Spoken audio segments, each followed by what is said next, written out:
তো আজকে শুক্রবার তাড়াতাড়ি ছুটি পাওয়ার পর মিমকে নিয়ে বের হয়ে গেলাম শ্যামলী যাব বলে।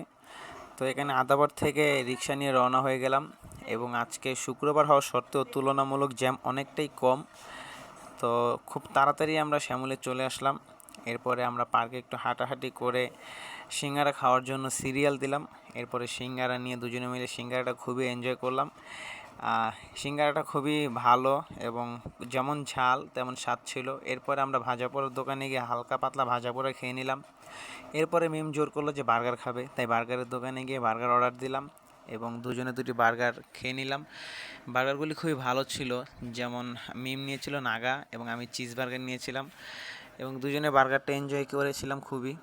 এবং মিম বারবার ক্লিপ নিচ্ছিল এবং অনেক দিন পর দুজন একসাথে বের হয়েছিলাম, তাই খুবই খুশি ছিলাম। এবং বার্গারটা আমি নিমিষে বার্গারটা খেয়ে ফেলেছিলাম, মিম শুধু দেখতেই থাকলো। এরপর আমরা চলে গেলাম চায়ের দোকানে মালাই চা খাওয়ার জন্য। ভাইয়ের দোকানের মালাই চাটা খুবই স্বাদ এবং অসাধারণ ছিল এবং মালাই চার কাপ মাত্র 20 টাকা করে। কাপের ডিজাইনটা খুব অসাধারণ ছিল এবং আমি চাটা খুবই এনজয় করেছিলাম এবং খুব গরমের মধ্যে চাটা খুবই ভালোই লাগছিল। এরপরে চা খাওয়া শেষ হওয়ার পর আর কোনো দিকে না তাকিয়ে না কিছু করে হাঁটতে হাঁটতে দুজনে বাসার দিকে রওনা দিলাম।